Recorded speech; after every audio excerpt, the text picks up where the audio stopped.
Now, there's also an option, isn't there, in the Senate bill to opt out of the exchange?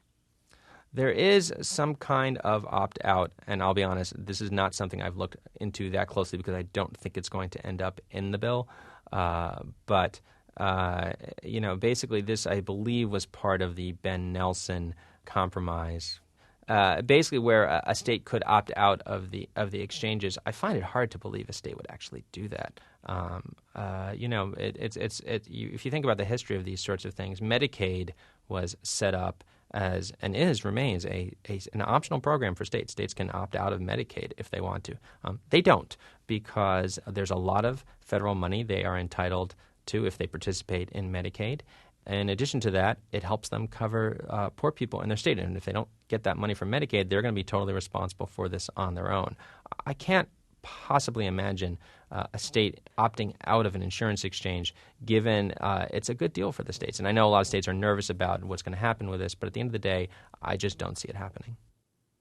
I know you think it's unlikely that if the Senate version of the exchange was written into the bill and states could opt out, I know you think it's unlikely that states would opt out, but say a state did opt out of the insurance exchange, where would that leave people who couldn't afford insurance and didn't have insurance from their employer?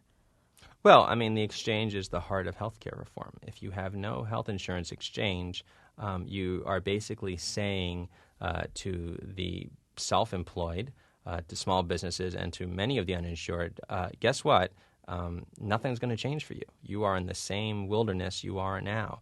Because a lot of these problems we see, denials of coverage to people for pre-existing conditions, this is a function of the fact that insurance companies are dealing with people one-on-one. They don't do it when they're dealing with a group. So we're grouping people together and this is really important, we're putting somebody in charge of this exchange or a group of people who understand health insurance and who are responsible to the taxpayers and whose job it is to make sure that the insurance you're getting is good insurance. So, you don't have to worry about reading the 500 pages of fine print because someone's already done that. And if they discover there's an insurance policy that's got this loophole that says, oh, by the way, if you check into the hospital on a Tuesday and check out on a Thursday, there's an extra charge, they say, you, the insurance company, can't do that. If you do, we're just not going to let you sell through the exchange.